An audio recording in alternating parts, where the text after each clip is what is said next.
Ano pa pwede controls dito? Confirm.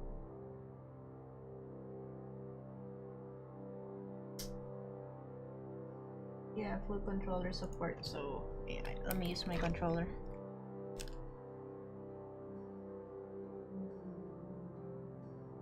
Go. Okay, what?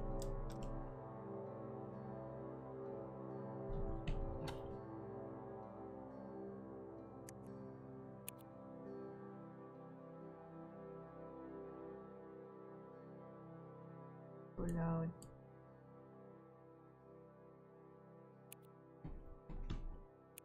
Wait lang, ayaw mag...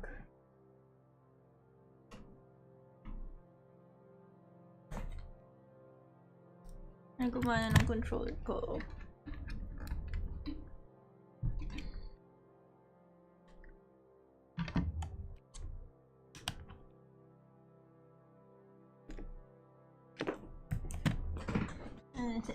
No, wait. I wanna play using controller.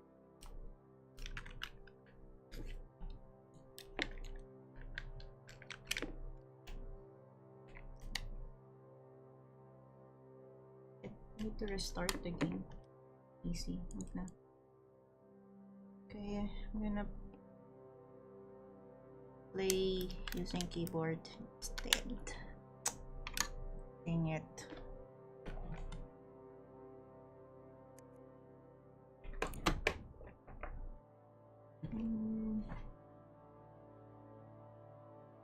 Full screen. 90. Controls. Couch toggle, yeah. Third, no. Find controls. Let me see.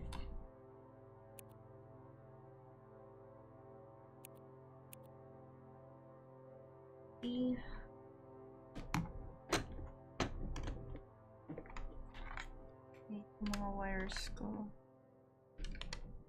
There's some 1 left mouse, 2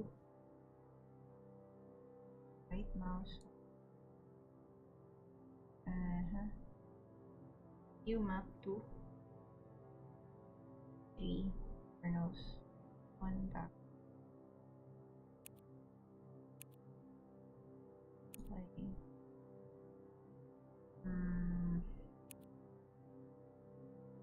Hello. Mayroon ba sound?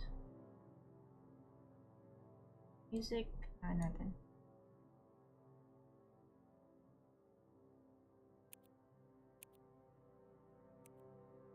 Use the arrow keys. Yeah, look around using the mouse.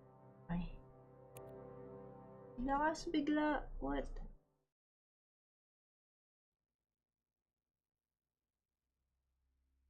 Oh, bright.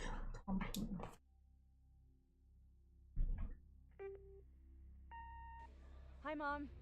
So I got my ticket home from Europe. I get back on June 6th, but it's a really late flight because that was the cheapest, so it gets in at midnight. But don't worry, I'll get a shuttle from the airport so you don't have to pick me up. Like, really seriously, you don't have to. Okay, so, love you. See you soon. Bye.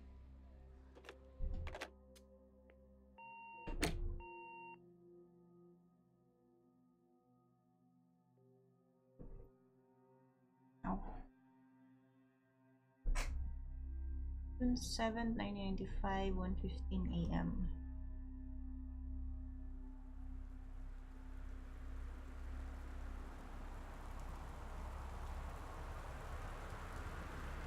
Oh shit, sensitivity. Controls.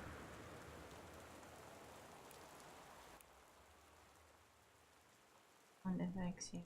Over that.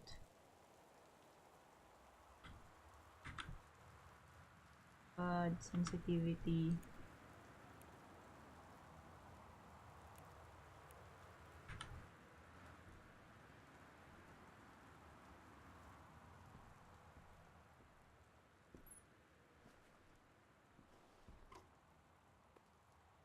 Backmath fast. 5-9.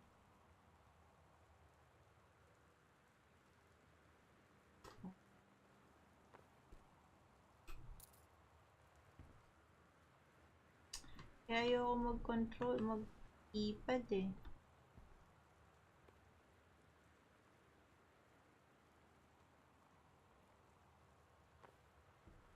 Oof.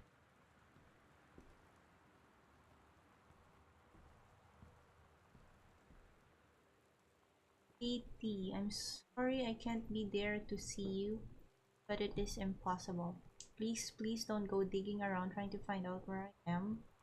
I don't want anyone to know. We'll see each other again someday. Don't be worried, I love you.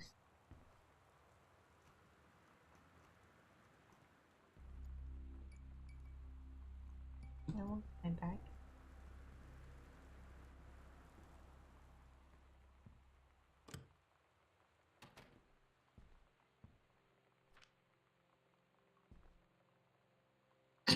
um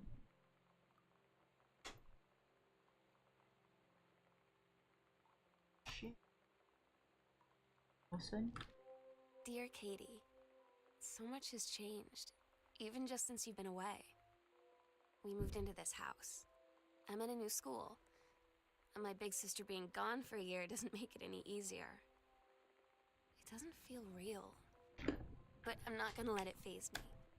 I used to tell you everything, and if I can't do it in person, because you're off gallivanting around who knows where, I'll tell it to this journal, just like I was talking to you.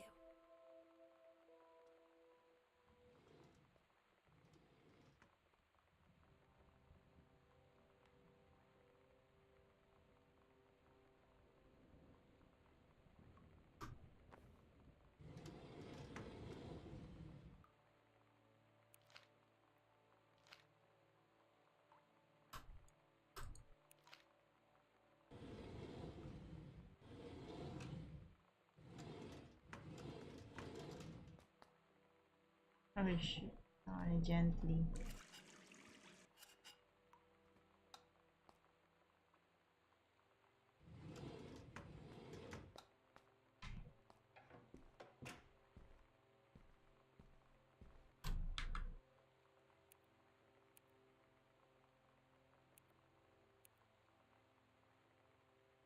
God, the sensitivity. It's too much.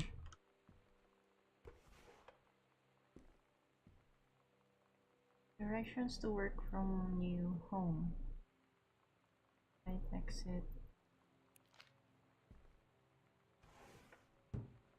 Have any light? Oh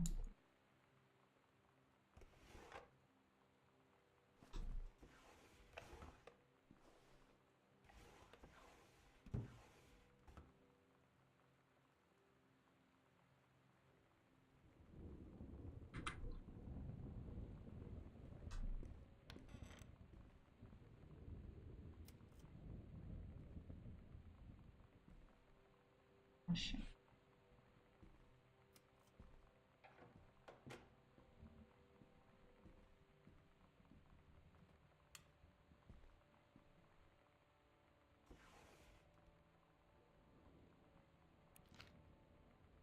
I read it. Dear Janet, it's so good to hear from you again. All this new house business sounds... Sam, is that Sam? Sounds like quite the adventure. I remember the little cursive down room we shared freshman year when we were all fantasizing about our dream homes. I always said I wanted a mansion. You said you just wanted a house in the woods. Look who got both. Somebody up there likes you. I could use some of that magic. Send me some lotto number. I'll play with them seriously. But I shouldn't be complaining about this good old split level we've had since Bob got transferred to Winnipeg. We just got new vinyl siding. Jealous yet? Let me know if you ever want to trade places. So how are the girls doing? Has Katie left on her big European adventure yet? Speaking of jealous, why Right back soon. I miss you, roomie Carol.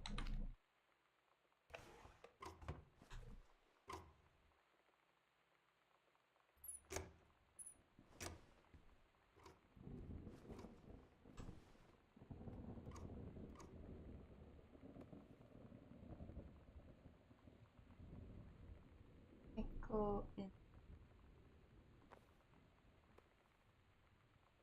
regional track dryer place.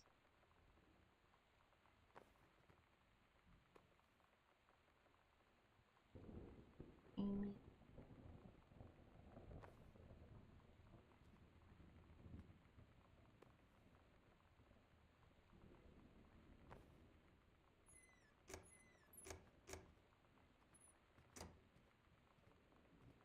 Most fine luck.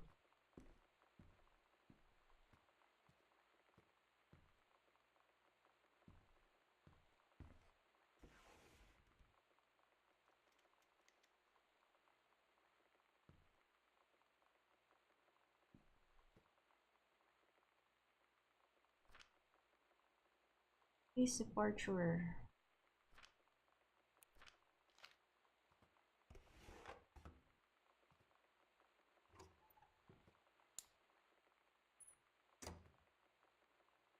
Daniel from the old neighborhood called. He wants to come see the new house. Call him back, Mom. Daniel is a total weirdo. The only reason I ever hung out with him in the first place is he had a Nintendo when we were little.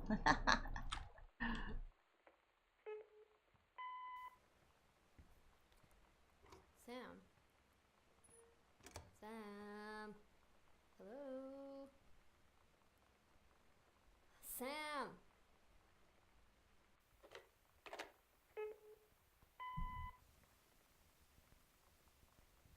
Sam, where are you? Really? I need to talk to you. Please be there.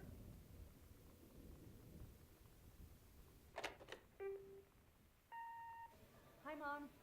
So I got my ticket home from Europe. I get back on June Hey, that's 6th, me. but it's a really late flight because that was the cheapest, so it gets in at midnight. But don't worry, I'll get a shuttle from the airport so you don't have to pick me up.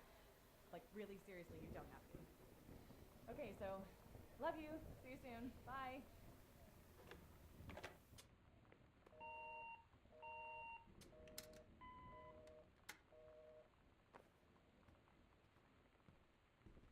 That's me. Sam, Katie, Mom. Jan's her mom. Terry's the dad.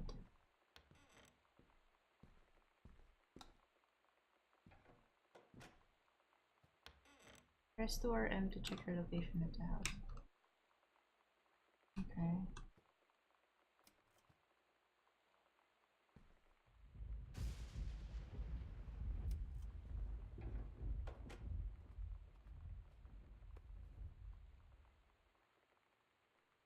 Hi, Mom, Dad, and Sam. I've done many Parisian things, including eating petit déjeuner, wearing a beret. I'm going to have lots of film to develop when I get back. Sam, I'm bringing you back something from the Shakespeare Book Company. Hey, nice. Since you are my favorite sister, love you all, Katie. Mom, Dad, and Sam. And 1 Arbor Hill.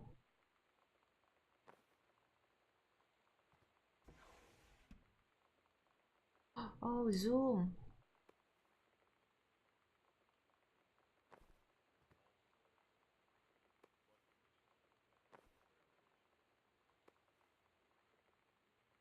Is Toto.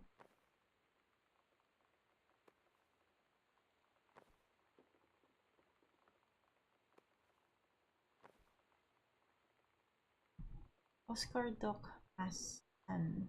Oscar Masson, 60, of Boone County, died peacefully last month in his home. Mr. Mason Masson.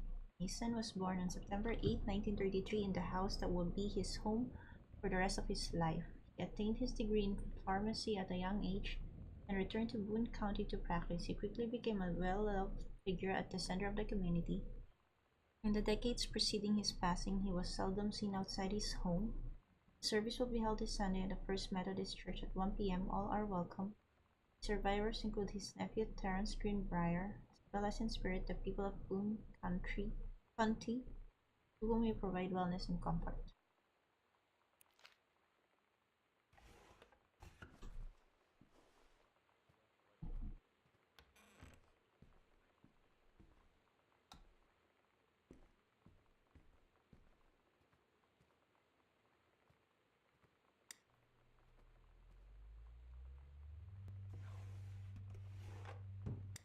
Yay. Terence Greenbrier. Use the entire electrical meat local codes, yes. Wiring in-house is technically up to safety and amperage requirements. However, multiple layers of wiring have been added into the structure over the last 100 years. System is frequently unpredictable. Lights blink out for no clear reason. Pressure on floorboards and door frames disrupts circuits were directly behind the surface.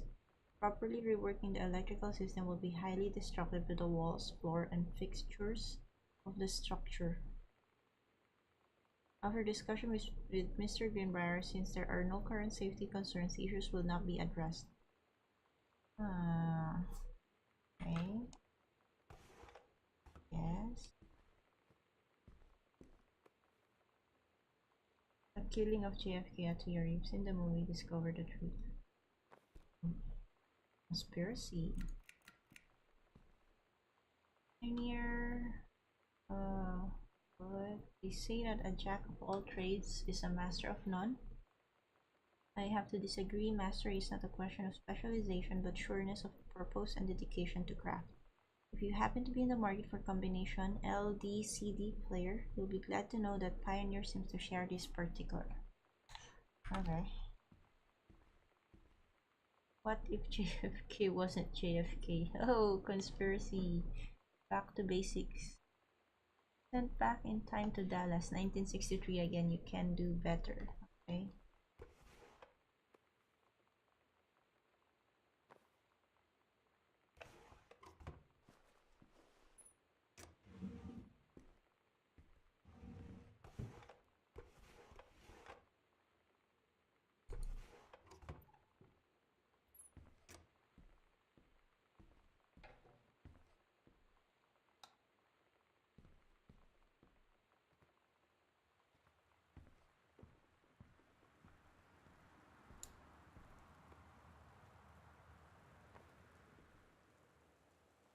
That's about their worst moments.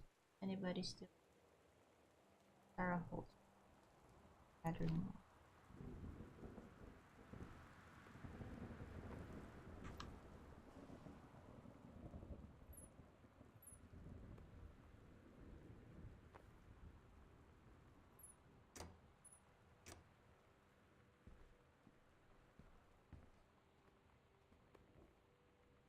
Stranger under my roof.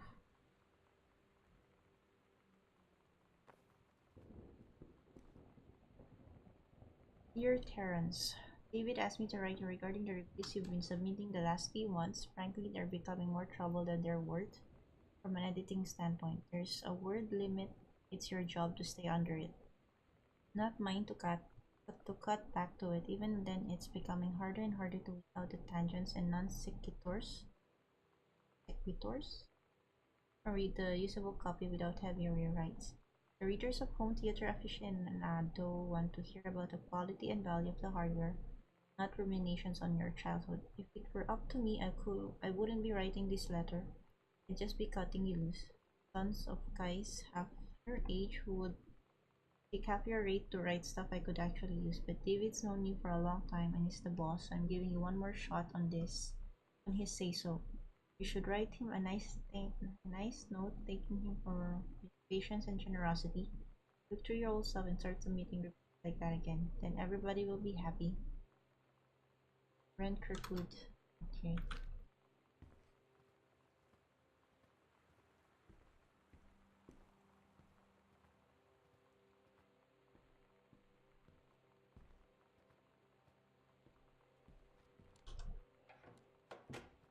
Flood conditions are expected at lower elevations. Left the TV open.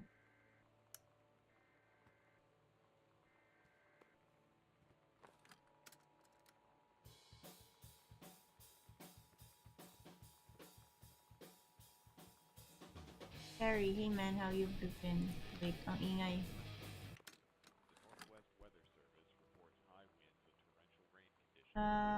February 3, 1978.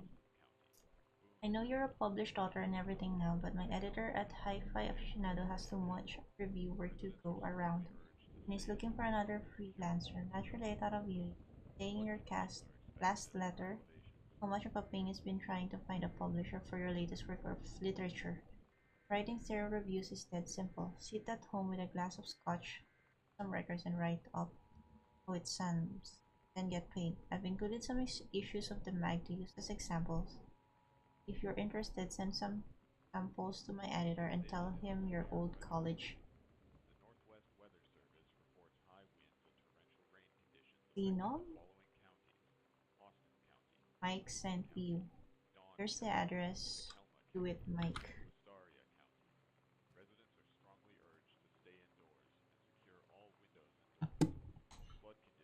Oh,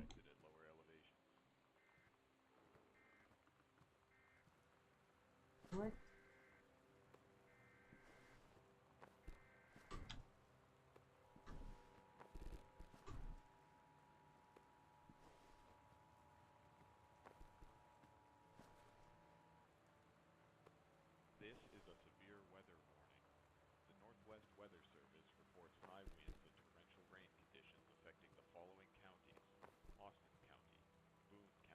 X-Files.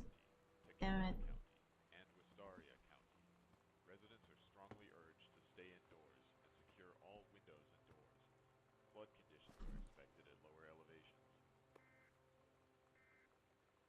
No more much.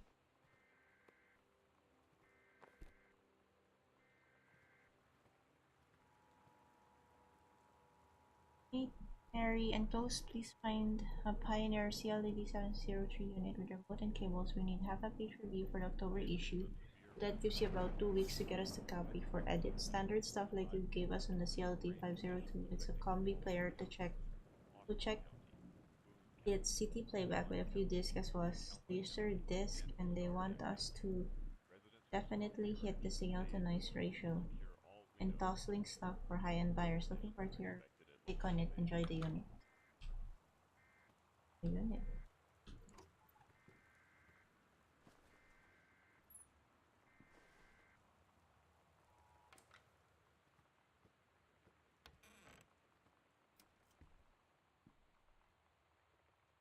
The Heaven at the Edge of the Road, Manta River Part 1.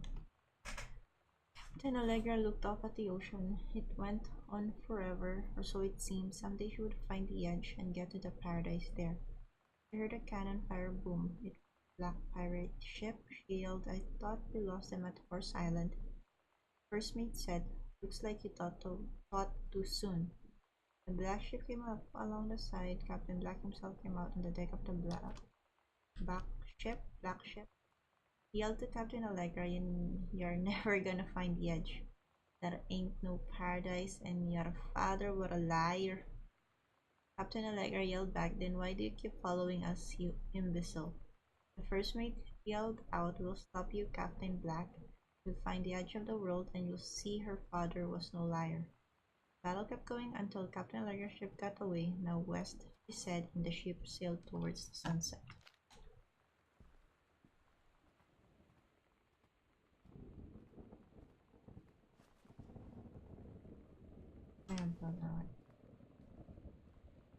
Hey, game here. Dad's office.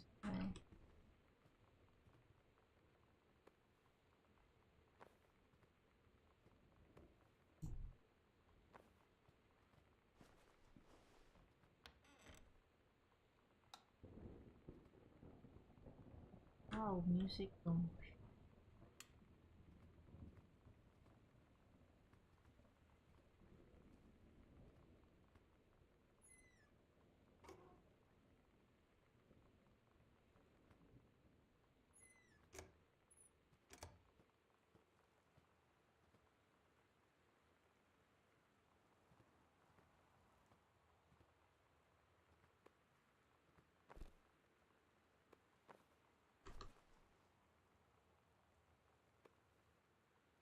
Accidental Pariah.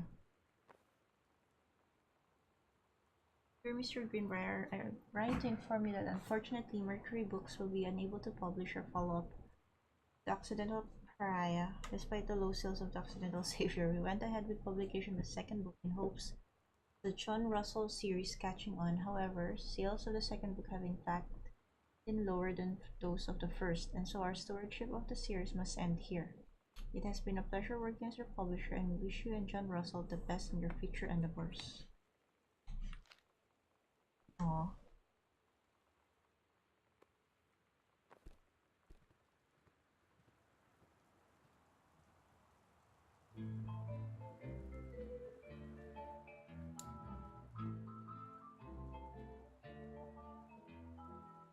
Somehow I always knew that someday we'd be through. Now that it's Inapi. happened, I just can't believe it's true.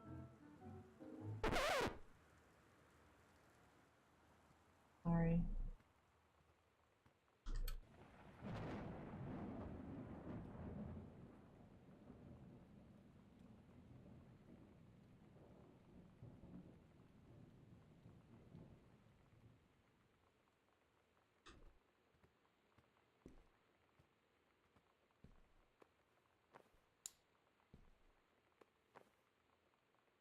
Katie, please tell mom and dad sorry about the stuff that's missing, Sam.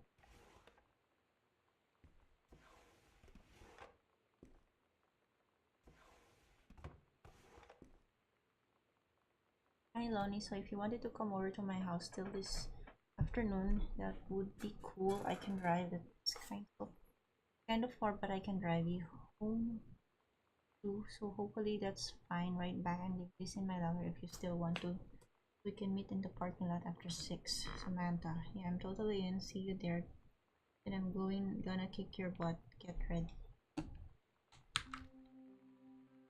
So you know what they say about the best laid plans of mice and men? Yeah, turns out it applies to Street Fighter too.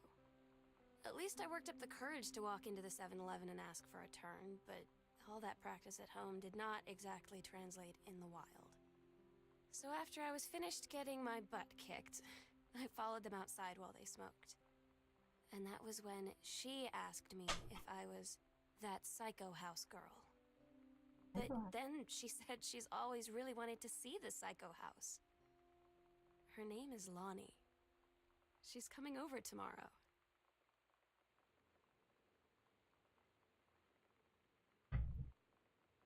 It's this crumb. Katie, please, whatever you found, don't tell mom and dad. Attic. Go up.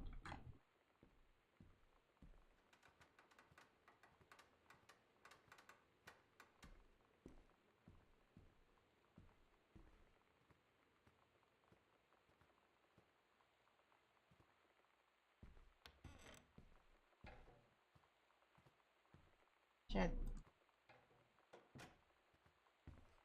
Go.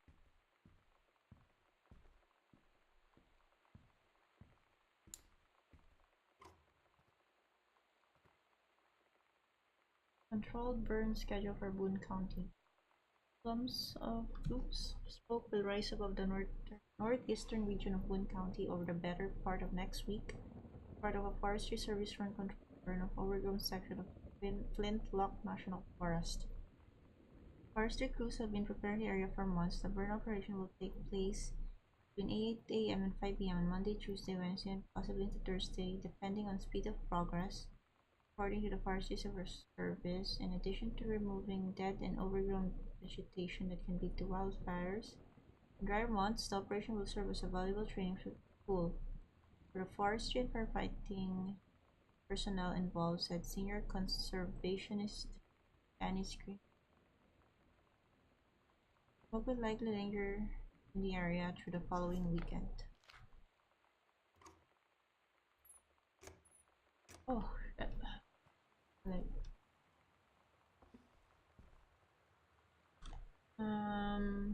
to aid in the upcoming prescribed burn operation, a ranger with expertise in the procedure is being transferred to the station at Flintlock National Forest effective 9 October. 94. Please see attached personal file. Overseeing Professor, contact Forestry Station Senior Conservator, discharge of the supervision. Transfer personnel, the duration of transfer will be based upon performance evaluation as well as the recommendation of the overseeing officer. Okay.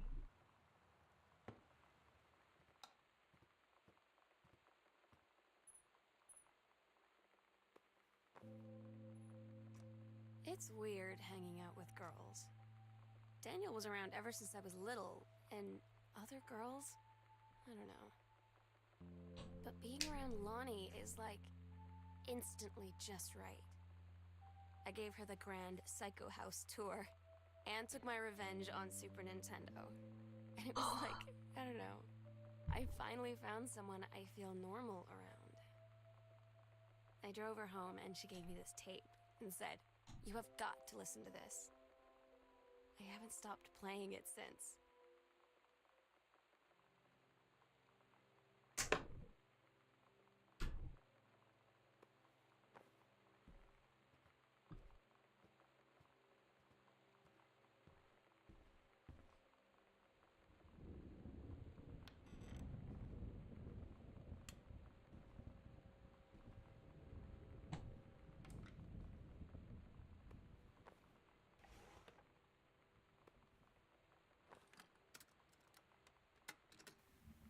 We're so cool, yeah, yeah. Yeah, we're so cool. What the heck We're is so that? cool, yeah, yeah. Fuck you too, cool schmuck.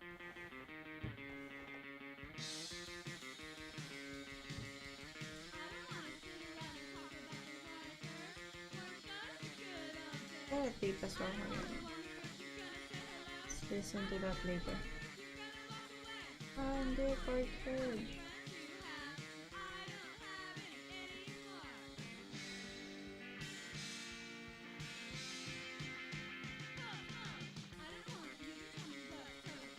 I don't have it anymore. Hi Ronnie, I wrote this in first period and left it in your locker on the way to second. It's what all the cool kids are doing. Live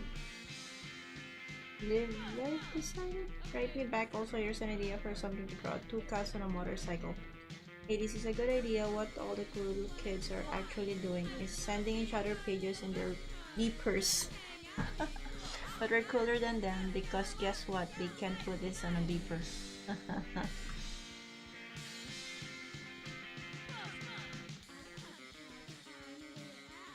Sam, I think creative writing track would be perfect for you, Mrs. Something.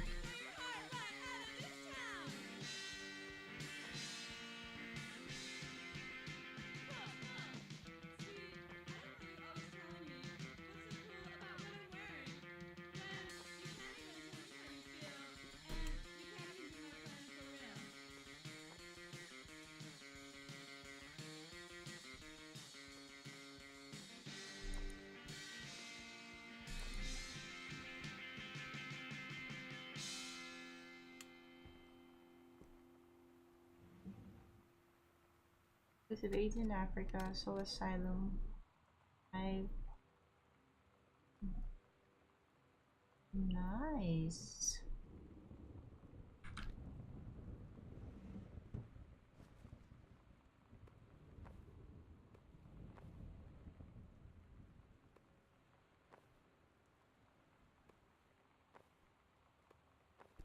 My fork. Brother 150. This is the one me and my dad are building. Wanna go for a ride when it's done?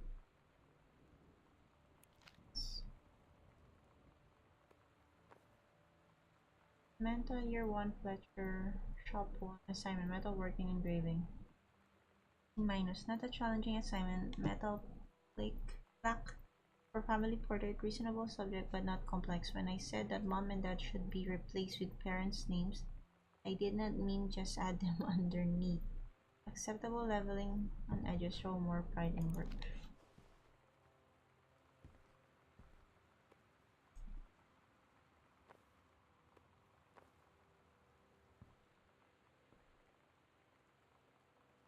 Oh shit, I don't know the combination yet. 8.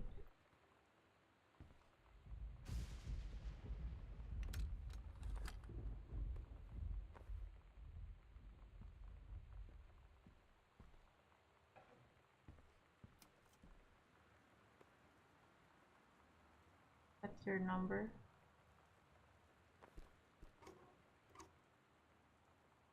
King's Labyrinth. Chapter 2, Fraying Threads. Captain Allegra, still in her flowing skirt and sturdy jerkin, descended a single shining thread into the lower cavern of the labyrinth. She and the first mate, on their own now, drew their goal, the throne room of the dead immortal king of the island. The first mate slid down the line onto the stone floor. She swept chalky bone dust from the front of her canvas trousers and looked up at Allegra. The silken thread, nigh unbreakable thanks to the enchanted moths that inhabited the island, trailed behind, leading their way back to the entrance. From further into the labyrinth, a moaning began to echo. The moaning grew louder and clearer. It turned into words from some ancient language they could not understand. The king's cursed voice, hairs on Captain Allegra's arm stood on end, and she looked back at the first, whose eyes remained locked on the blackness of the passage for a moment too long before noticing the captain's gaze. The first mate nodded silently ahead. Following the king's ghostly song deeper and deeper into the labyrinth, they came upon a rocky gap spilling forth otherworldly blue light. The great basin of the dead king's throne room lay below, skeletal in rotted robes. The king was hunched over the blue orb topping royal scepter. Shadows of his bony fingers danced on the walls like ghosts. As he sang, wailing souls flowed in one by one through the cracks in the cave walls, pulled into the orb, causing it to grow brighter and brighter. Behind the king, a long staircase hewn from rock led down to the chamber from a passage at the top. Allegra said, "We have the advantage in numbers. I will draw his attention, and then you." But the first mate interrupted, "No, I am smaller and quicker, and you know of dealing with mystic energies like these. We'll circle to the other side, get the king's attention, and lead him in a merry chase." It held up the silk line, all traced by this invisible thread, of course. Allegra said, "It is a good plan, but perhaps we should go together." The first mate shook her head. "You know this is our best chance. Don't be afraid for me." They grasped hands and exchanged three tight squeezes, their palms growing warm. The first mate tied her to the belt of her trousers, gave a quick salute and a wink, and dashed off. Allegra waited, staring vigilant at the top of the stairs when the first mate would appear. The king continued his Wait, no, no, the singing stopped. The king turned and began walking up the stairs. Allegra wanted to call out, to do anything to stop the first mate from running headfirst into danger. She tried tugging on the line, signaled her, no use. The king was near the top of the stairs when the first mate burst through the passageway. It to a stop, even from across the yawning basin. Allegra could see the first mate's eyes grow wide. She turned and ran. Summoning his undead power, the king left the ground, levitating, gliding behind her with distressing speed. Some dank passage much too far away, Allegra heard the first mate. He was already running toward the ground. The line in Allegra's hand went taut and shattered. It fell slack to the stone floor. As Allegra ran, she was gathering line, twisting it around her arm. She came to its end. The unbreakable thread dangled limply, its end shredded and frayed in her hand. She tossed it to the ground and ran.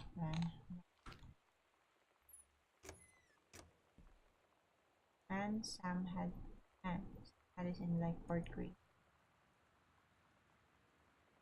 I need numbers.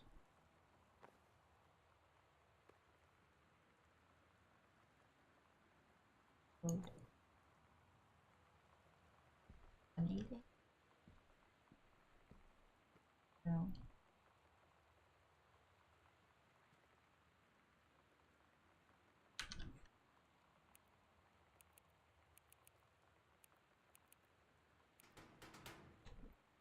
I got it. Wait. Fish. Here. Only moves. Fireball hold.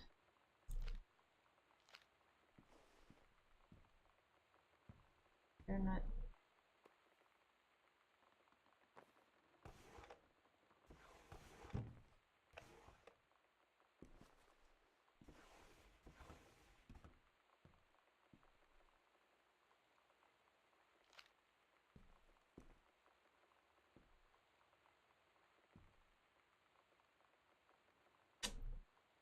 I need a clue.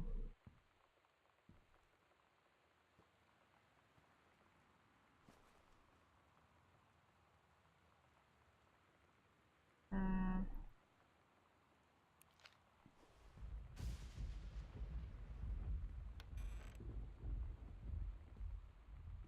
Whoa. Oh, two doors. I don't know the combination.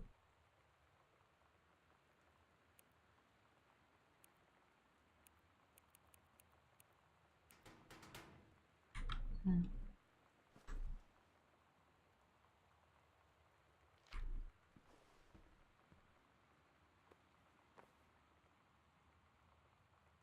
Train 27.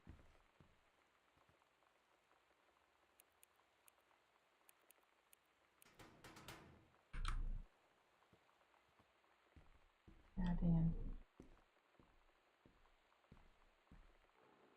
People may be concerned. I, Samantha Greenbrier, am 17 years old and am therefore an independent, fully functional human being. The fact that you still forbid me from going to the city on my own is frankly absurd. Compare with Katie, who is only 3 years older than me, and yet you allowed her to go all the way across an ocean to another continent on her own. I just want to spend a living in a normal, totally safe city on my own, like a human being. And since you may also remember that I have my own car now, you can't really stop me. Warmest regards, your daughter Samantha.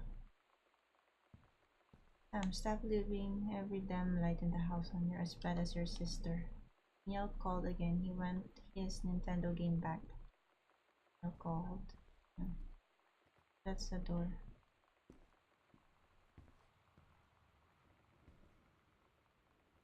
Hey, Sam, do you want to see Pulp Fiction after school at the Coliseum? It came out last weekend, and Todd won't shut up about it, so either it's good or we can make fun of him for liking it. My mom is supposed to cook dinner for us tonight for a change, but I can just reach out on it probably. What time? Also, isn't the movie supposed to be really violent? Am I going to barf? According to Todd, it's pretty hardcore. I guess Uma Thurman gets stabbed in the heart with a heroin needle, so that's kind of hilarious. Also, something about cheeseburger is important. Todd wants to see it again. 7:15. Okay, don't worry. Don't barf. See you then. Oh, oh.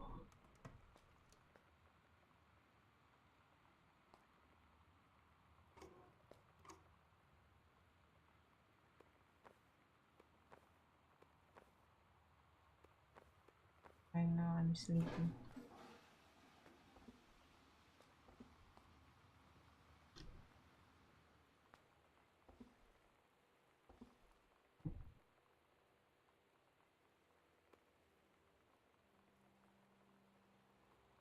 Oh shit. Lonnie brought her hair dye over today. She said, I Ah, need to fix these roots. okay, Think you could die. help? Dyeing hair is weirdly intimate. I don't know if I've touched someone else's scalp before. It's pretty intimate, right? It felt intimate. We looked in the mirror together after, and I expected her to say something about how it looked crappy or good or whatever. But that's when she said, "You're so beautiful." And she was looking at me. Right in that moment, I wanted to say something, but I waited, and the moment was gone.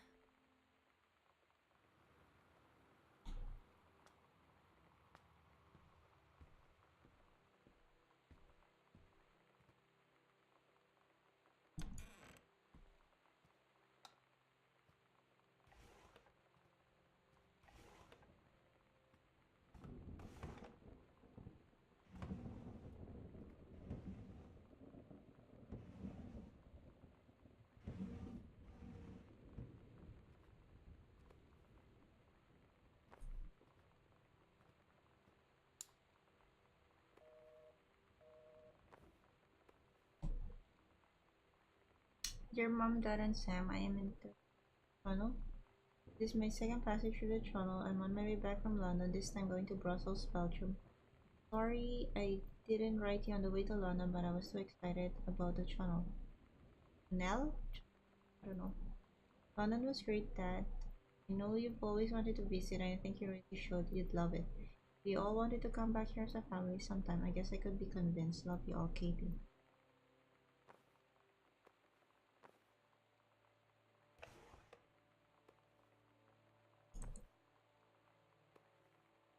Unknown dimension literature.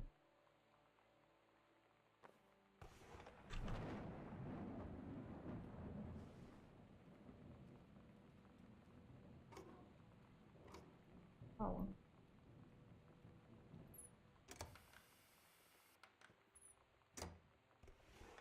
Or they were in a hurry.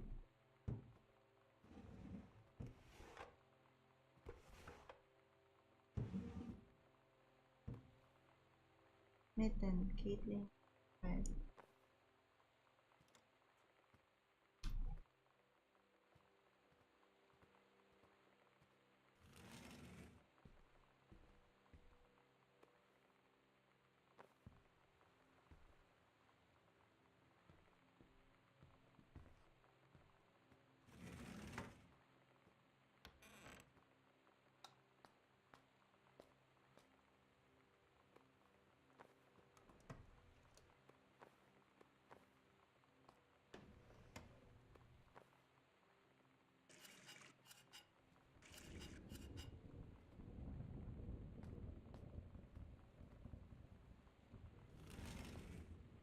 Oh. Alright. Your honeymoon.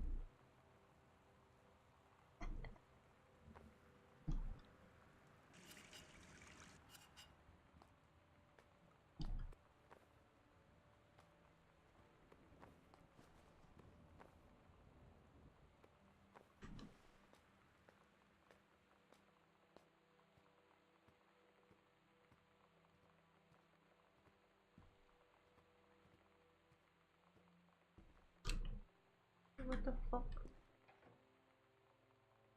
Katie, mom and dad were going to make up the guest room for you to stay in over the summer, but you can come home on such short notice that they weren't around to do it. You can only use my room if you want. I won't be needing it anymore, Sam.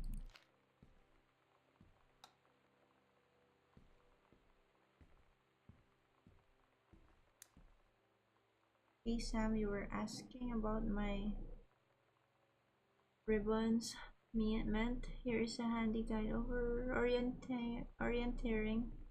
Since the army thinks I can find you my way around. Rifle team. The army has branded me as a certified killing machine. Adventure training. I am a born adventuress, and no borders can hold me. The army recognizes this, so if you didn't think I was cool before, now you do, Lonnie D. Fighting Journal, August 31, 1984.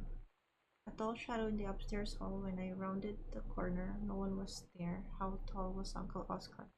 Note, I was not wearing my glasses. September 3, 1984. 12:44 a.m.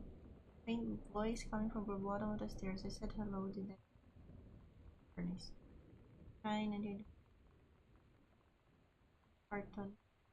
It was spoiled. Pretty sure we read that spirits can sour milk. That was just bought yesterday. Okay. Number 9, 1984, 11:20 p.m. Lonnie says S. She feels a presence in the TV room. I suddenly begin to feel cold. We built a protective pillow fort. It's just 4:20, 1984, 11 p.m. Lonnie and I employ the board as a medium. Disturbing messages are conveyed from the other side. Oscar is definitely here. 28, 10 p.m. Enlisted Lonnie to stay up all night and help patrol premises, reporting any signs of other worldly presence. Lonnie reported many sightings, but all remained unconfirmed. Possible ectoplasm, attic, probably leaky roof, sample taken just in case. Despite due to our best efforts, we both fell asleep around 4 a.m. All in all, a successful night.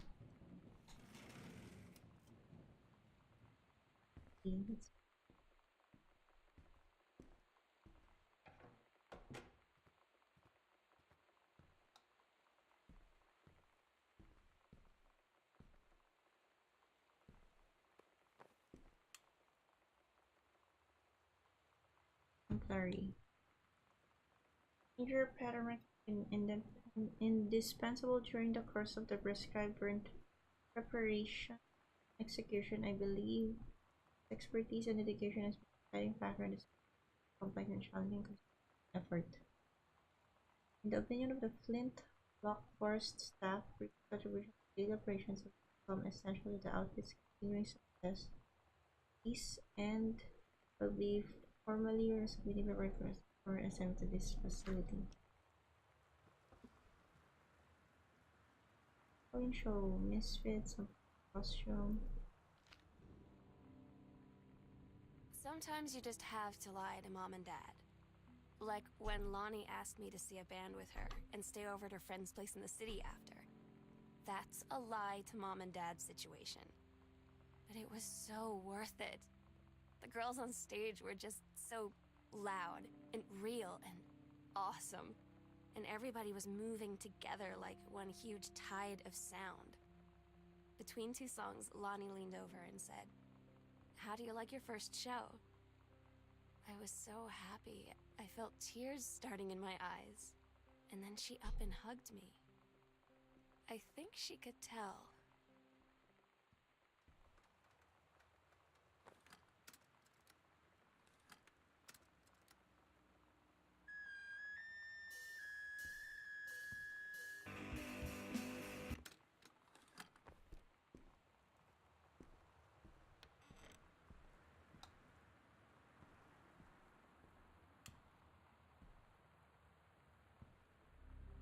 Lonnie, holy crap, I was in the library and I noticed something in the corner and I found a secret passage and it had Oscar's creepy old stuff in it. Oh my god, I have to get this sleeping sixth.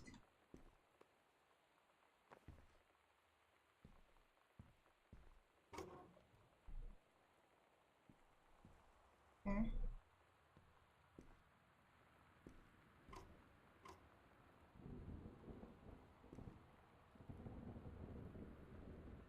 Your costume, my costume.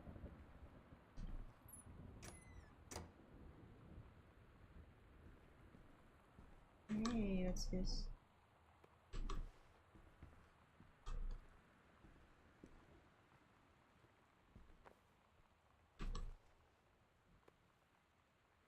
And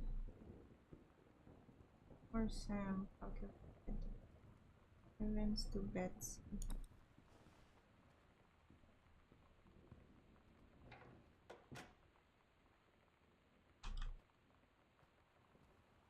Sam's dark and blood other if red lights are on.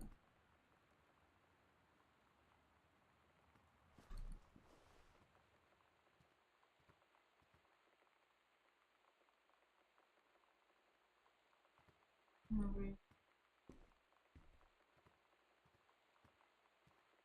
Right?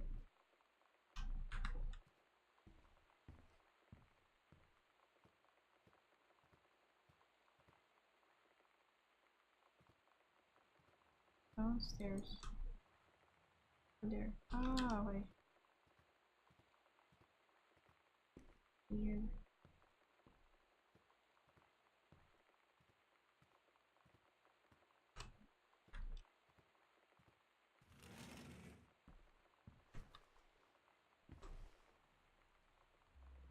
Oh. Ooh.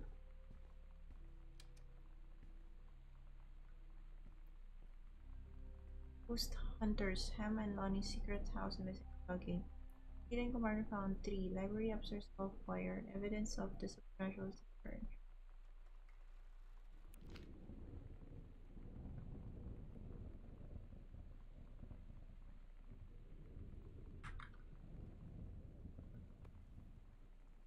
Great bud.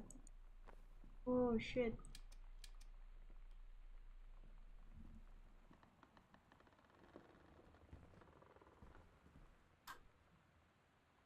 Oh my.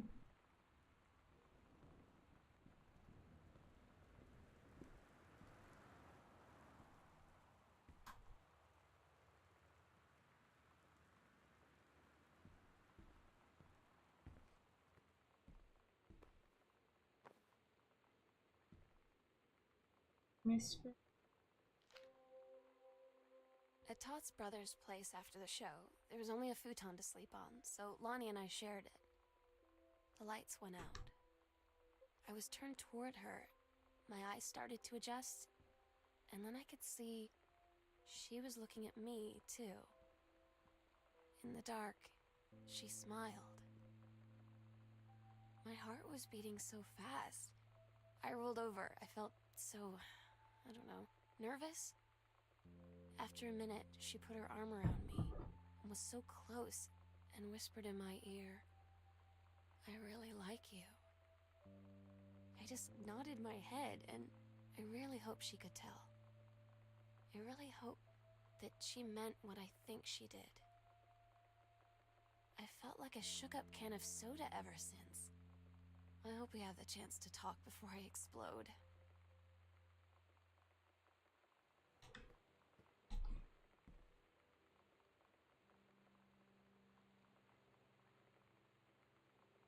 Another one.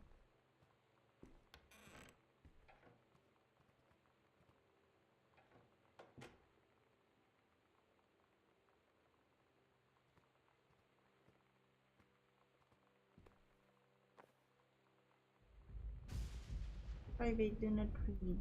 Heaven at the Edge of the World, Green Pressure. Part 2. Allegra and her scouting party peered down warily through the dense canopy of rustling leaves from their perch high in the forest branches mere feet away. Sunlight shone brightly off the inner ice walls of the glacial basin in which the forest grew. It was a strange sight indeed, such lushness was juxtaposed to the frigid ice formations. Allegra leaped forward without hesitation, bounding through the high branches. The first mate had been captured by the Green Glacier's Amazonian tribe. His life hung on the balance. We have to hurry. Allegra's party followed behind. Moving quietly as a breeze through the greenery, Allegra landed in the clearing and shouted, "Stop!" She saw the Queen Amazonian up on her pedestal, reaching for the lever that would drop her first mate into the vat below. She shouted no, and flung her saber at the Amazon's reaching hand, but it was too late. The first mate screamed as he fell toward the water, then splashed down, and all was eerily silent. Allegra looked on, frozen in fear and remorse. She had been a moment too late. But then from the vat something began to emerge, a head of dark brown hair, just like the first mate's, and the shoulders and sleeve of his coat soaking wet. But as the figure stood and the water poured down, Allegra saw that the first mate had changed. He was no longer a man at all, in fact. What looked back at her were the eyes, the face, hair, and hands and body of a woman. Still in the first mate's clothes, still the first mate.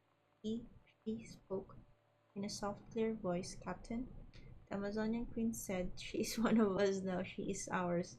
Allegra drew her magical flintlock pistols from her belt, and her crew readied their swords. Allegra glared in the queen's eyes and said, "That's the love of my life, and you can't have her."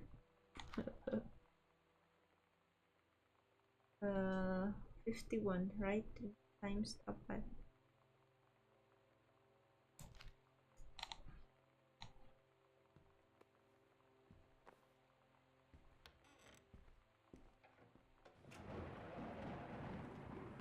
Now what?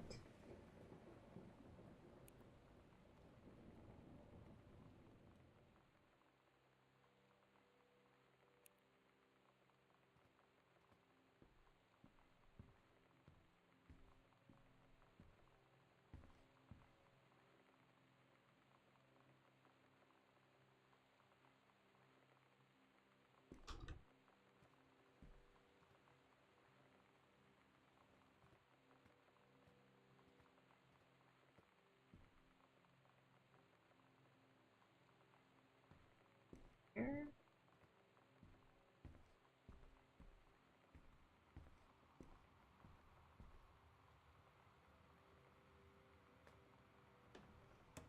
I close.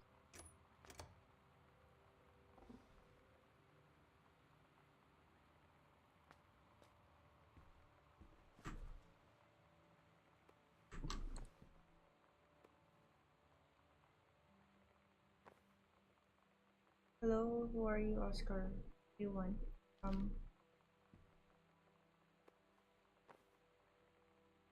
050.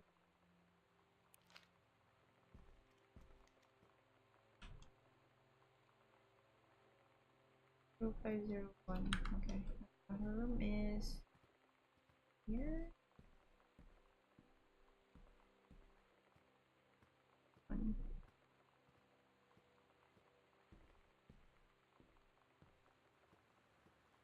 What's up? Did you manage to beat Behemoth? 0501. Okay. And photo. Ronnie. Lonnie came over No. today. Everything was different. She I don't was think sitting this is on a the desk scary chair, game. and she I wouldn't think. look at me. Finally, I asked her what was going on. She said she felt like she'd done something wrong that night in the city. Like I must think. But I said no. There was nothing wrong. I just wanted to say. But I couldn't find the words. I felt like I was gonna cry, but I wasn't sad. She got up and sat next to me on the bed. I looked at her. Lonnie, do you think you could ever... And that's when she kissed me.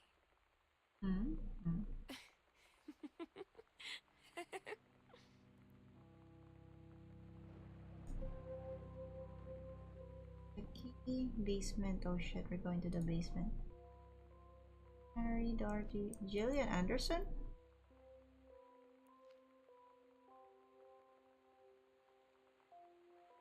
Okay, where's the basement? Where?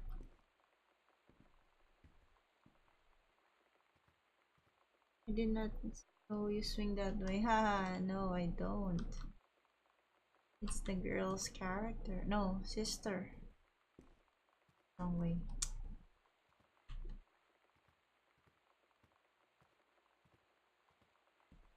I'm lost. Basement is... Oh, that's the top.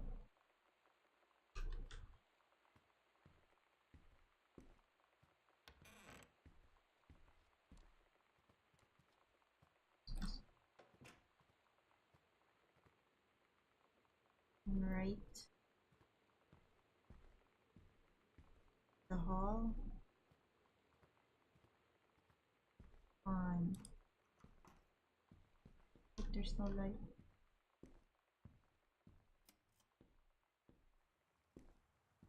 It's a big house, man.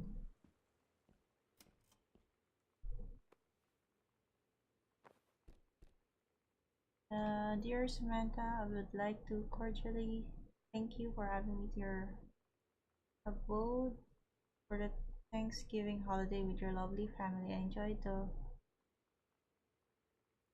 flavorful potatoes, and also it was weird being around your parents for that long, but it was pretty funny how impossible it is for your dad not to be awkward for more than 30 seconds at a time. Very cordially yours, your close friend and confidant, Annie D. Fancy man quite. Dear Miss DeSoto, allow me to take this opportunity to thank you in kind for being such a gracious host for the festivities at your father's estate following the aforementioned meal with my parents. Our family's Thanksgiving feast was the more enjoyable of the two events, I must say. I especially appreciated the time I spent with your grandmother, who is a lovely woman with sterling taste and a refined air. Let's do it again, same time next year, shall we? Indeed, Madame Samantha Greenbrier.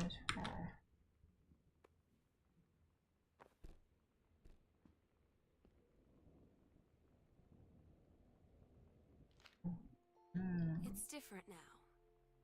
I mean, we still hang out all the time like before. But now when no one else is around... Well, you know.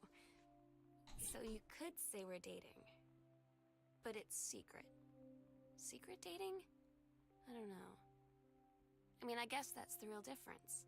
Now when we get off the phone, or go home for the night, or it's just quiet and we're alone, we say I love you.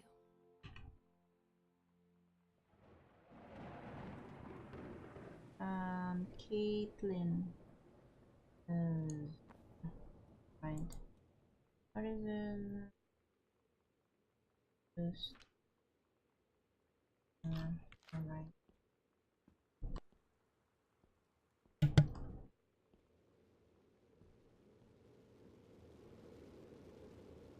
Click.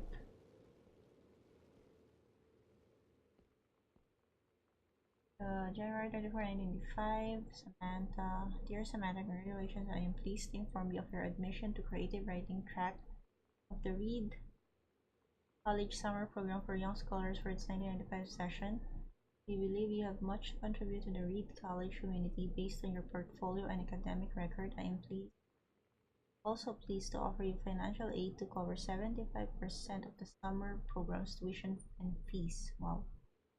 The attached documentation delineates your schedule, optional secondary craft choices, and your dormitory assignment.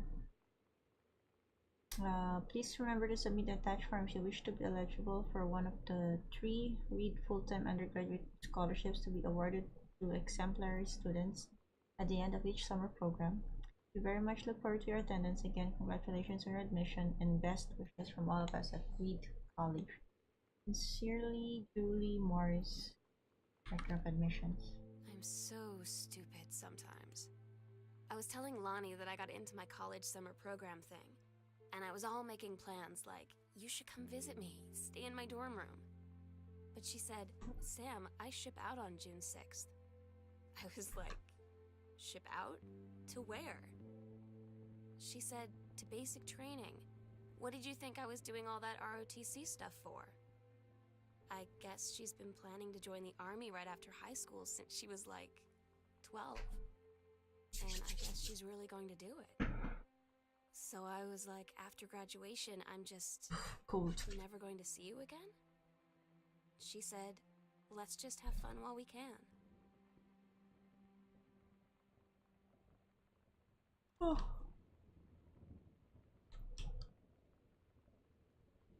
Wow. 14 old.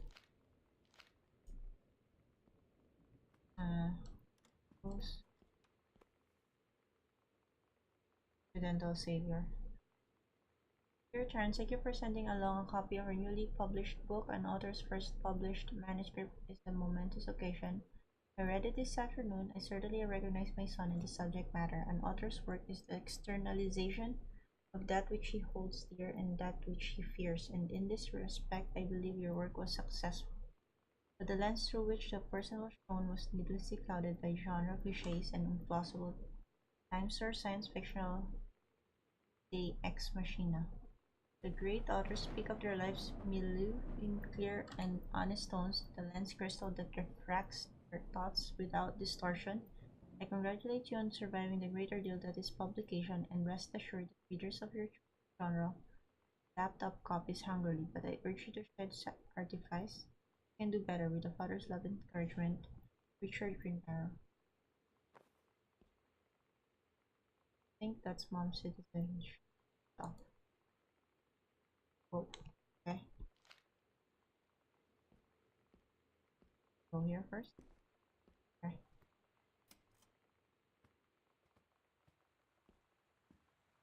No.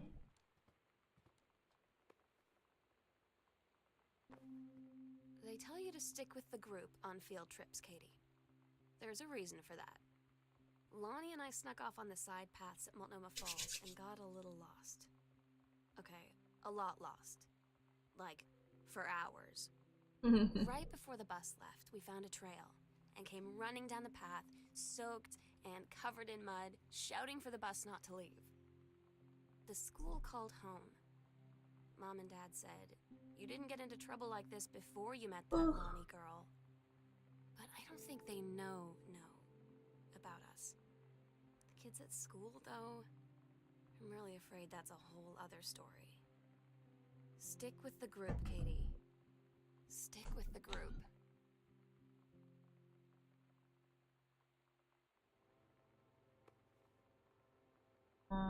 Mason's Pharmacy, January to June 1960. So old, go here first.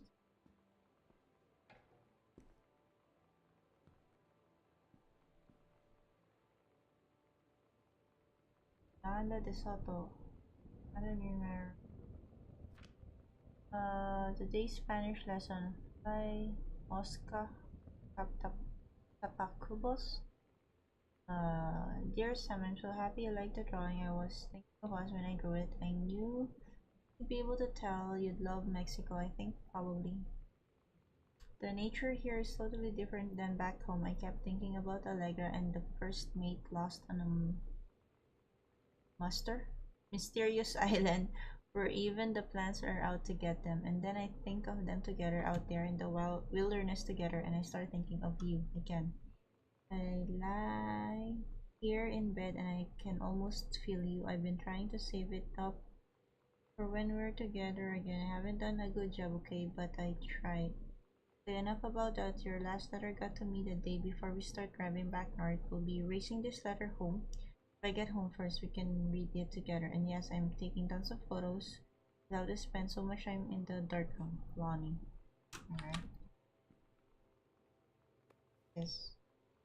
Race.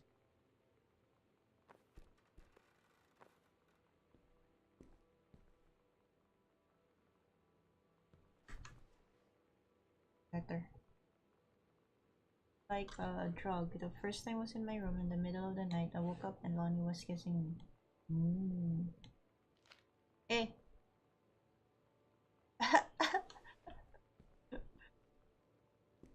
Deep.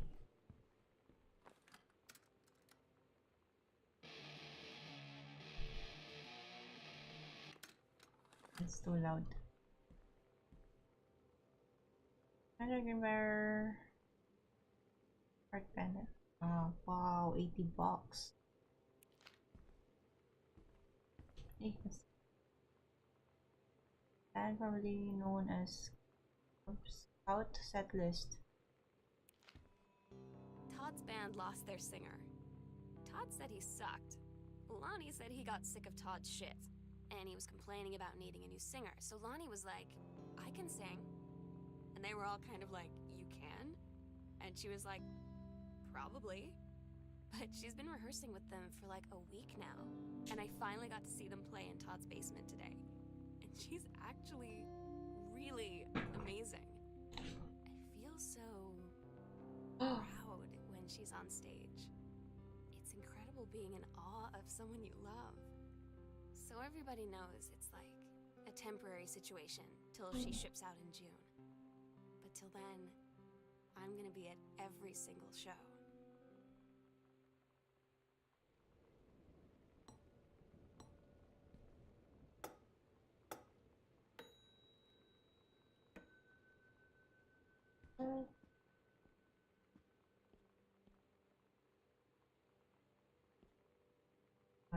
I don't know the combination yet.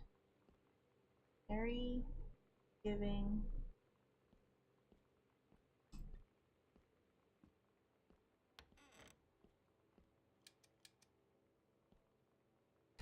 But I don't know the combination yet.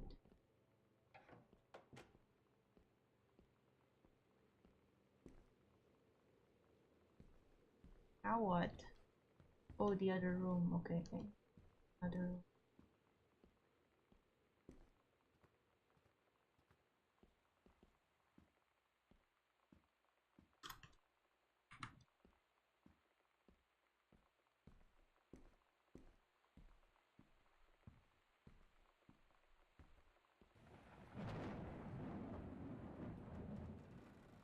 Let's go. Rat, mobile. Costume skeletons and devils. Cheerleaders from the Smells Like Teen Spirit video. One girl dressed as Jackie Kennedy. Psycho House Girl. The coolest stuff about being the Psycho House Girl. Cool thing number one, everybody in the hall thinking you don't know they're looking at you and whispering as you walk past. I guess they haven't heard of Peripheral. That's a lie to mom and dad situation, but it was so worth it. The girls on stage were just so loud and real and awesome, and everybody was moving together like one huge tide of sound.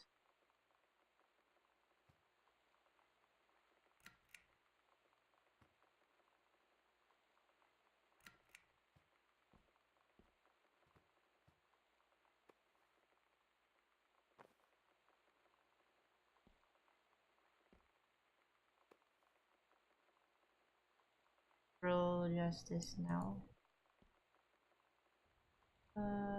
High school. Dear Miss Greenbrier, I appreciate the time and effort you put into writing your letter. It showed initiative and was well written, but it does not change my mind on this matter. While I understand that Miss Soto is a friend of yours, the fact of the matter is that she defaced school property with profanity. The fact that she allegedly defaced her own locker in retaliation for another student doing the same to yours is immaterial. As to your complaint that no other student has been punished for their part in this incident, the fact is that no guilty party has come forward and there has been no convincing evidence as to who might have defaced her locker. In other words, there's no one to punish. I would suggest letting this issue drop as it will only bring more unwanted attention on yourself. I believe is what you claim began this whole incident in the first. Okay. I don't get Lonnie sometimes. Like, her band, and our zine, and her hair, and everything are all anti-authority. But I watch her in JROTC, and she's doing drills in perfect formation, following orders, no question. And there's all this stuff in the news about don't ask, don't tell. Like, she's going to join the army and then have to lie about who she is. She said they don't need to know what they don't need to know. Like, Hey, I no can big control. deal. This from the I girl can who just trashed now. her locker to, like, defend my honor. I've learned when to stop arguing, though. I don't think Lonnie even gets Lonnie sometimes.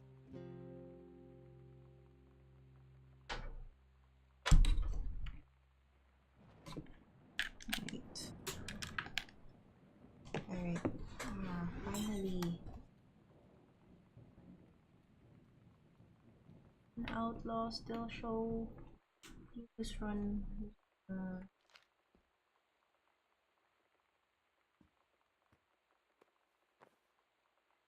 Okay, there's it.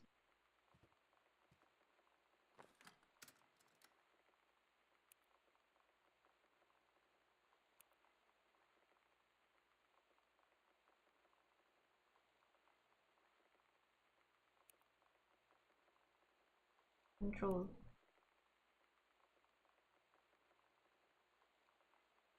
Con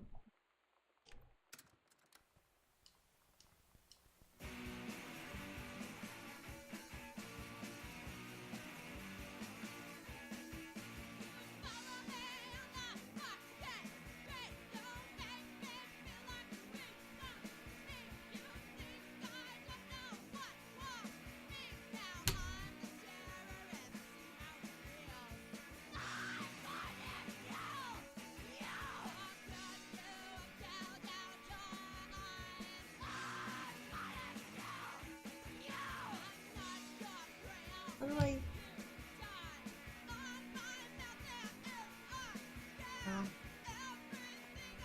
Wait. Heard enough, ready to join the revolution and take a stand against Grossman patriarchy.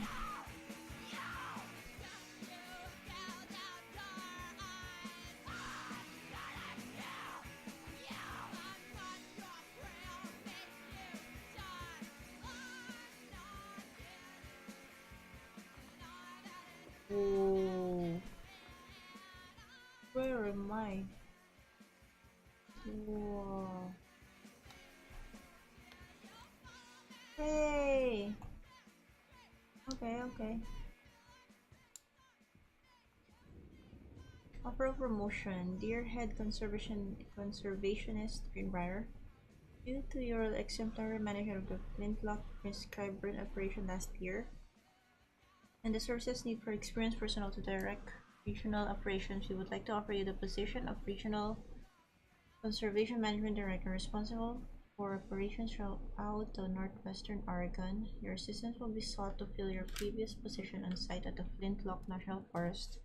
Your new posting will be at the Regional Management Building located at 128 Bullhorn Road, which should be much more convenient for your daily commute.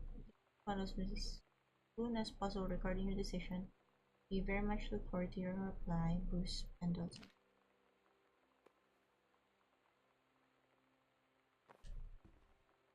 Hey Lonnie, sorry my mom was such a bitch last night. She's hardly ever around since her forest like an hour away, and then when she is home she takes it out on you like because you're not a member of the family. She knows you won't call her on it, and I'm sorry.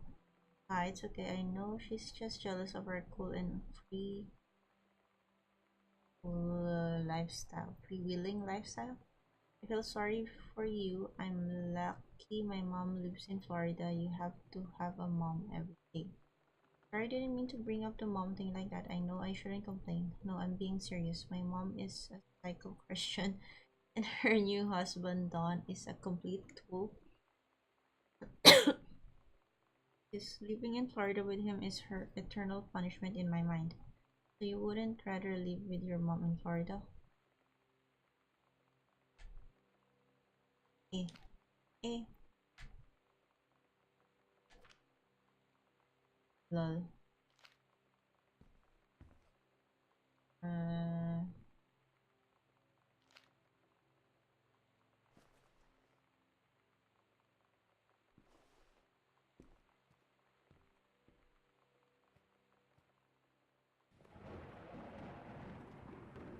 Earth, Wind, and Fire. Wow.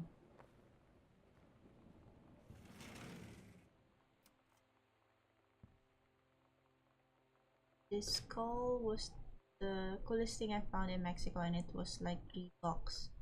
Americans, I love it. Merry Christmas, miss you. Be a treasure it always. What? Skull.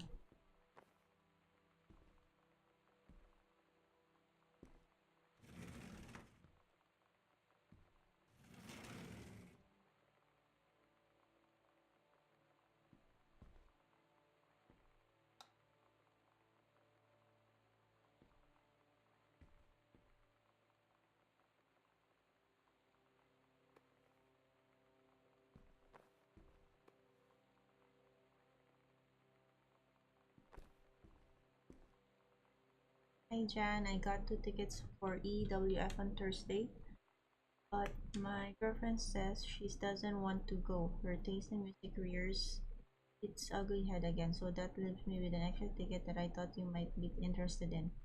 More fun than clearing brush in the freezing rain, right? Rick, why is this hidden? Oh no. No, okay. Same thing. Disciplinary referral, distributing inappropriate materials on school grounds. Phone call to this student's parents, out of school suspension. Oh shit, for days. Lol.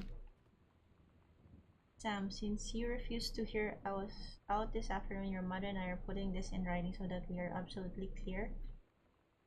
You're grounded for the rest of the month from social and telephone privileges and from using your car for anything except going to and from school. We understand that you are going through, but we can't allow you to continue with this kind of behavior at school. And clearly, once your privileges are reinstated, we can't allow you to have your bedroom door closed while Lonnie is at the house. This is the last word on the matter. Get back on course so this won't have to happen again, Dad. I had an interesting talk with Mom and Dad tonight. One you were never gonna need to have. I mean, you've known, right? I've known. I've known since, like, She-Ra. Mom and Dad didn't, I guess. But they saw the zine and the stuff on the locker, and they were like, is there something we should know about you and Lonnie? And so here's the thing. I was prepared for them to be mad, or disappointed, or start crying, or something. But they were just in denial. You're too young to know what you want. You and Lonnie are just good friends. You just haven't met the right boy. It's a phase. That's what I didn't see coming. That they wouldn't even respect me enough to believe me. Well, joke's on them, Spain? because they're in for one very long phase. Hi, Mom and Dad and Sam. Vatican is weird. As you can see, Catholic Catholic Church still has a lot of money left over from the Middle Ages. We've gotten to see all of the art, including in chapel ceiling and the sculptures by Michelangelo, Donatello, and the rest of the Ninja Turtles. Mom will have to come back together. I would love to be here with someone who really appreciates the history behind everything. Also, Sam, they have various relics, as in pieces of important dead people. So you should stop. So you should probably come too. Next stop, Barcelona. Calm down, Dad. I won't get gored by a bull, probably. Okay. Okay. Okay.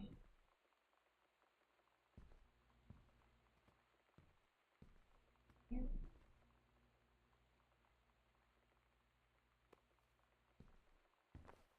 We left in a hurry. Seems like.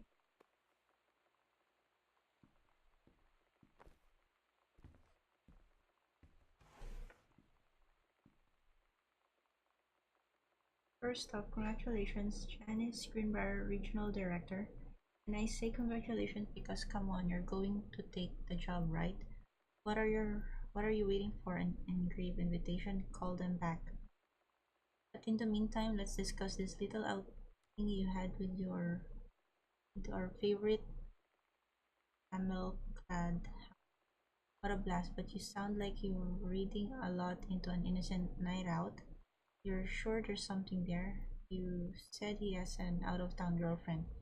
You're sure they're not serious? Okay, so we have to figure out when we'll see each other next in person. Enough with the letters. I owe you a congratulator. Sorry, Margarita, boss lady soon. Carol. The wife.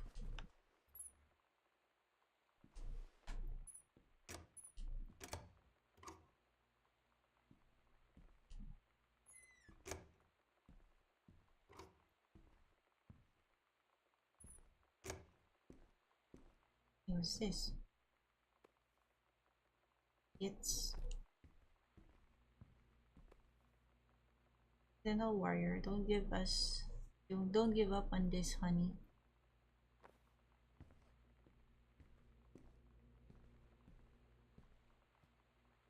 Nothing? Okay. Oh shit. Anyway.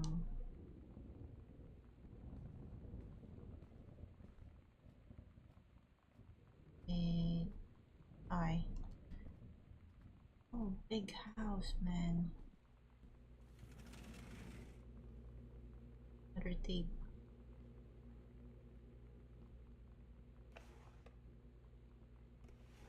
No, wait.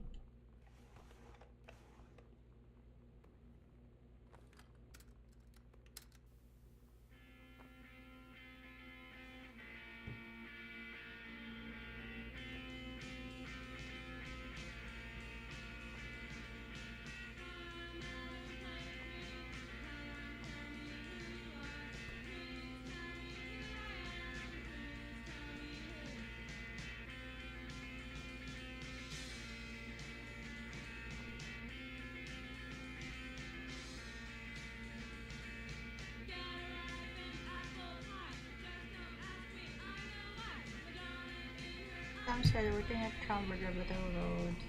Okay. Easter, Mrs. Random there has the honor of the present of marriage of her daughter, Helen Margaret, to Mr. Richard Morris. Catch her up Sunday. Okay.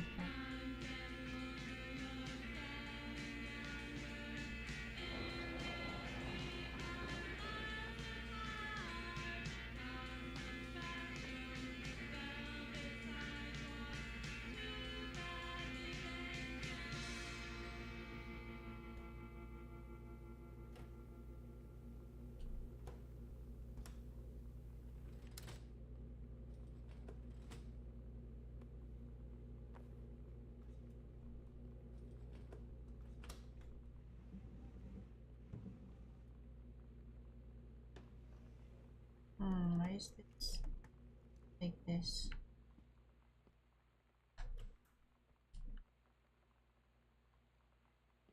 Broken.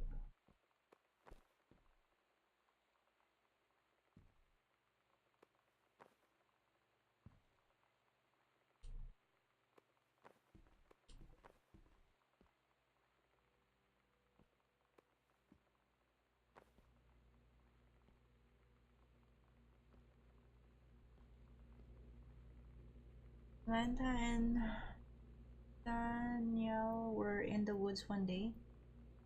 It was sunny and they were on a vendor, but they went to the bad part of the woods and it got dark. Danny said, "Are you scarred?" Said, "No, are you?" They think what and wet it more bad part. Then they hit to a part that was never there before, and there was a ship, a pirate ship on a then Samantha said, "I'll be the captain and you be the first mate." Daniel said, "I captain," and they went on the pirate ship and started salary away. What? Daniel finally came over to get his game. I'd been dreading it. But he brought this story with him that I wrote when we were little. Oh, I okay. started reading it, and then there I was, crying at the kitchen table. He asked what was wrong, and I was thinking about how we used to be friends, how much I'd taken for granted. But instead, I told him about school, and Dad, and Lonnie, and then how sorry I was that I wasn't his friend anymore. He gave me a hug and said it was going to be okay. For some reason, I almost believed him.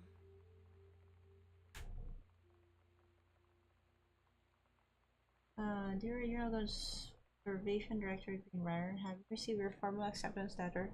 I write to congratulate you on your position as Regional Conservation Director of the State Forestry Service.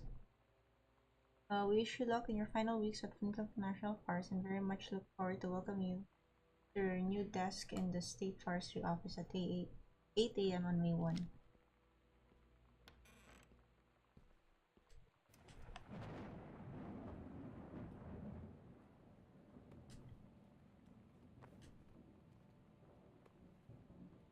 Hello, Farah. Message from future Dr. Dear Mr. Greenbrier, first let me say that I hope this step finds you well. Hell, it feels like I got a miracle that it finds you at all. Do you know how long we've been trying to track you down? Don't worry not. There aren't the feds, the men in black, or any other sort of creepy fascist goblins. Back we're on your side when we start from the beginning. Unknown Dimension is what you might call a specialist publishing house. We traffic in the weird ahead of its time, the lost but not forgotten by a small but dedicated group of plugged-in bibliophiles, types of out there mass marketing shunning visionary expression that refuses to be taken on anything but its own terms. You've had an unparalleled run since our inception 4 years ago, unearthing and reviving Rise our zombie-like timeless works such as N.N. Bestman's Message of the Snake Man, It's Inside Me by Jen Skeller, and Emil Krieger's oft-banned Venusian Flesh Traders. Ever since we discovered tattooed copies of your accidental series at a church rummage sale in Long Branch, New Jersey, we've been trying to track down the author of this weird and dark American outsider art, just a kind of forgotten portal into 20th century civilizations, anxieties, and delusions that our readers lose their minds over. James Bond and Harrison Ford might be the dick swinging heroes that modern suburban America waits, but Sean Russell, mild-mannered insurance agent by day, reckless mystery, Vising's sociopath by night, is a twisted peacekeeper that it deserves. It is our mission to bring him back to life. Okay, so I've typed blandly, what do we want from you? We want your permission to reprint the work since your original publisher, Mercury Books, folded a decade ago. We want you to supply a new foreword for the books to appear in brand new editions of The Accidental Savior and The Accidental Pariah to be produced by Unknown Dimensions as a limited run and marketed directly to our highly discerning customer base. I want to offer you a portion of the proceeds, contract to Paul, assuming you're interested in coming along with us on this weird odyssey. We look forward to embarking with you and to trusting your work screaming back into the sweating palms of an unsuspecting American public. It's about time. Blast off. Scary. I'm sleepy. Scary. What? Miranda and I will be away for a long weekend celebrating anniversary June 3 to 7. We will be camping in the gorge. We'll, we will give you a call on the way home. Sorry, the kitchen is still a Mayo renovation. Mid renovation. Never trust a contractor. $48 is on the table to order a pizza while we're gone. Be good, Dad.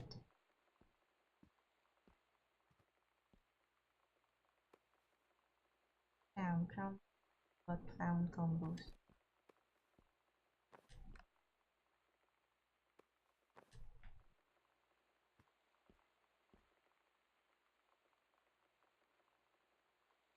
Oh, I guess.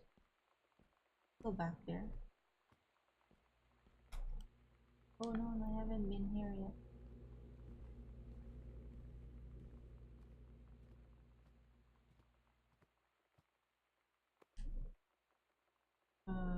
Hey mom, dad and Sam, I have had a wonderful time on the beaches of Barcelona. Dad and Sam, I think you would like to the architecture. It is from a strange alien world. I'm headed to my final destination, Amsterdam. For how long? That depends. I'm running low on money. I will look for a cheap standby ticket and call you when I'm headed home. Sorry for the short notice. I can't wait to see you all again. It'll be good to see you home. Okay. Booted out a going away show for Lonnie D. Girl Scout, last show ever, all ages. Lonnie had her going away show with her band tonight. She's so incredible on stage. When she was singing, I could practically forget everything. That we only had 48 hours It's on a left, weeknight, yes. that I don't know what comes next. That I can't live without her. Then she dedicated the last song to me. I couldn't take it. I was out on the curb in the alley, sobbing till my ribs hurt. I would follow her anywhere, Katie. But I can't. Where she's going. After a long time, she found me. She said she was sorry. She said, I wish things could be different. I just wanted to make you happy. I said, I don't think you can anymore. Slits.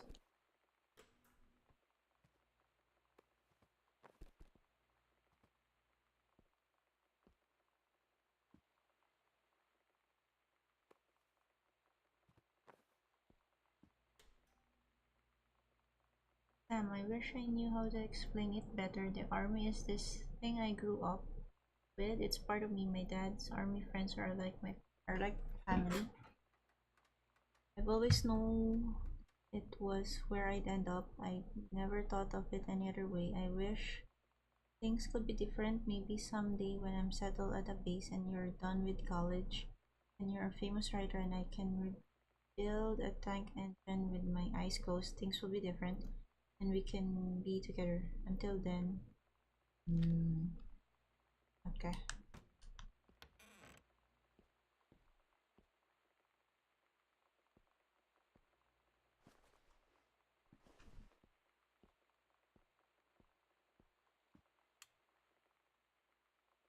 Still this mental problems. Couple and for the anniversary. Mental human.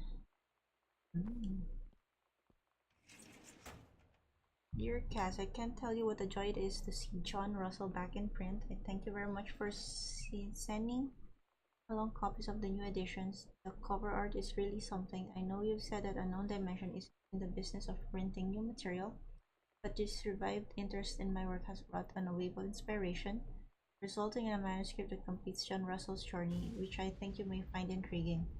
It is reflective and introspective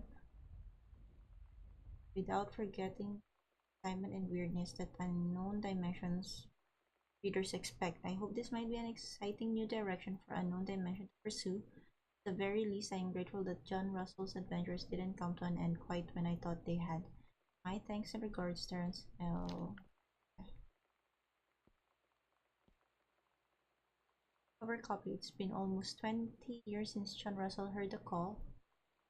Twice he saved the president's life. He's practically forgotten the days of the future of danger and excitement, the days where he mattered. So when that familiar grip in time opens in front of him and his handlers spear out, he doesn't hesitate. Is the president in danger? No, the life you save this time will be your own. Looks like a good story. Where will we? Where will Rector under stairs? Midnight June 5. Final preparations are complete. We agreed our last night together would be our happiest ever, and we'd forget tomorrow was going to come at all. It worked for a while. We had a good time seeing Oscar off, then ran up to the attic to look through our photos, to find one for Lonnie to take with her. And looking at them, I realized they were all in the past, and there wouldn't be any more. I didn't know what I was going to do. And I cried. And she held me. She said she knew it was hard, but life would move on. I said I didn't want my life to keep moving without her. That's when she cried too. I was so exhausted. I must have fallen asleep like that, in her arms. In the morning, I woke up, and I was finally alone.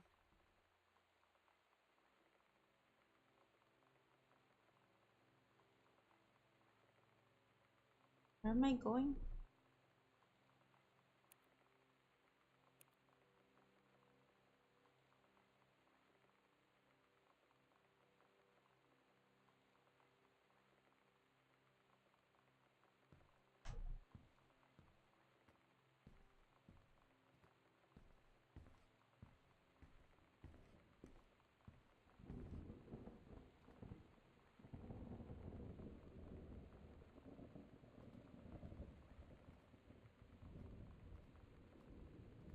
I think up the attic, right?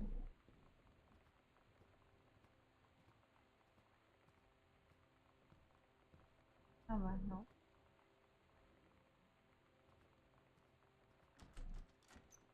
It's still locked.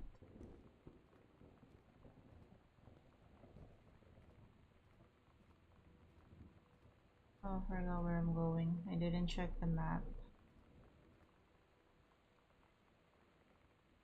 Attic. But it's locked.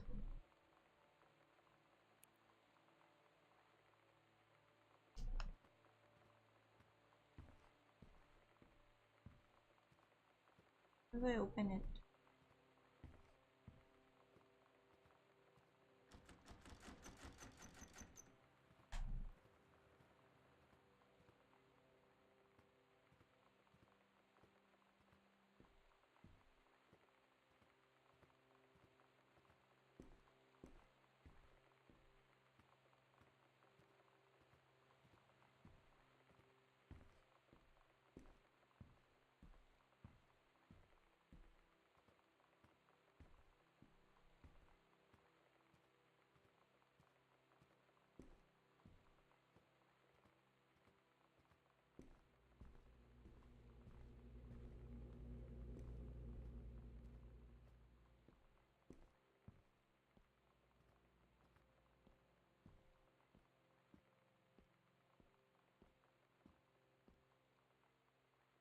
Fire. Dining room.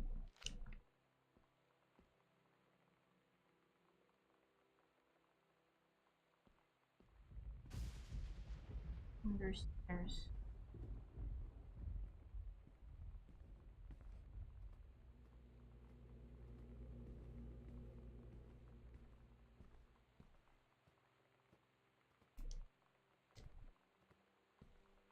This one, right?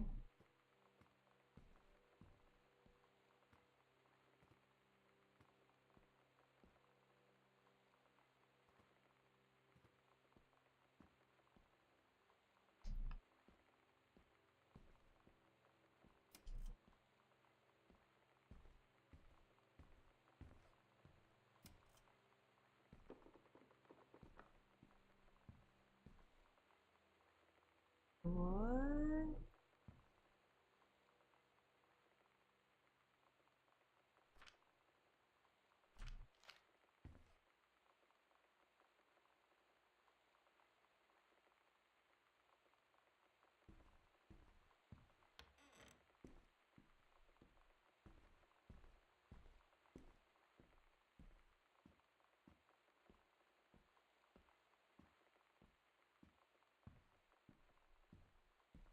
Now what? In here now.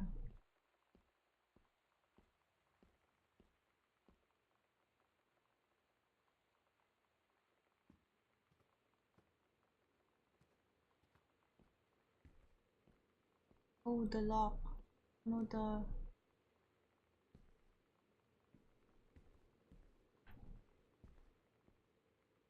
Still don't know the combination.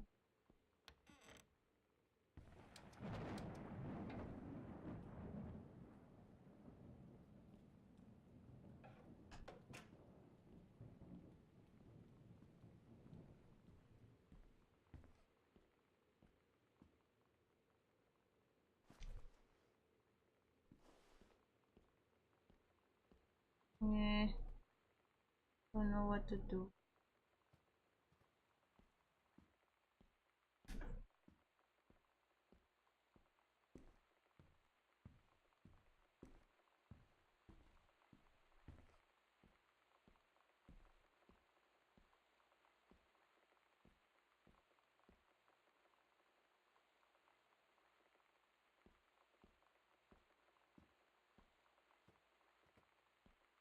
Is there another?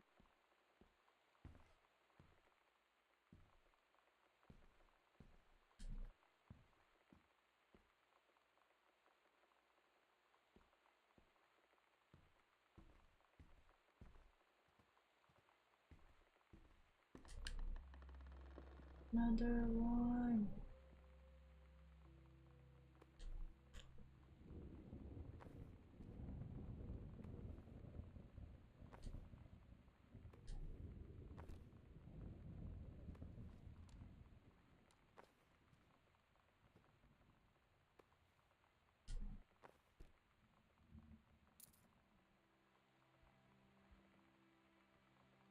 The sunset light in this house is the saddest thing I've ever seen. I just want to sleep. When I'm in the attic, it almost feels like Lonnie could still be here. She's just downstairs. I'm just waiting to hear her pull down the hatch and come running up.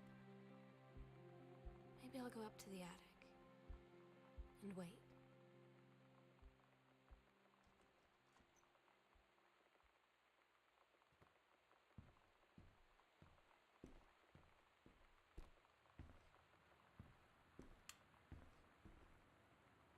Always remember what you had. Stay strong. Oh my god. Katie.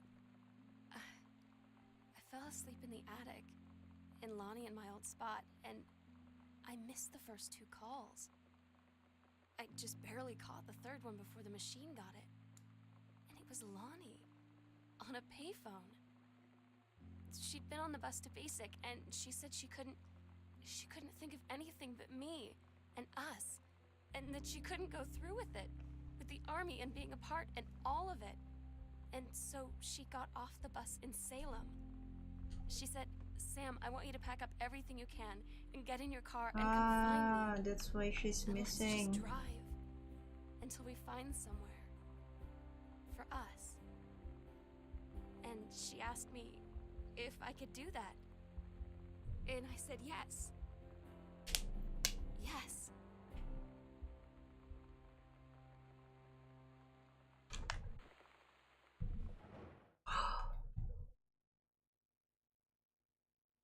Katie, I'm so sorry that I can't be there to see you in person, that I can't tell you all this myself. But I hope as you read this journal, That's it. that you'll understand why I had to do what I did. And that you won't be sad, and you won't hate me. And you'll just know that I am where I need to be.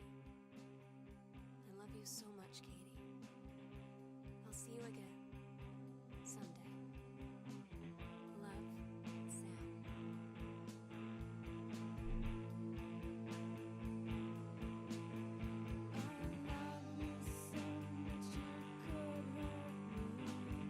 That's it. It's a very short game, man.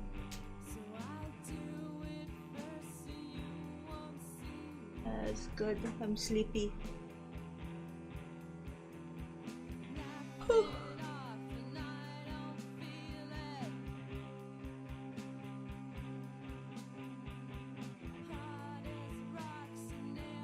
In fairness, I like the music, the OST.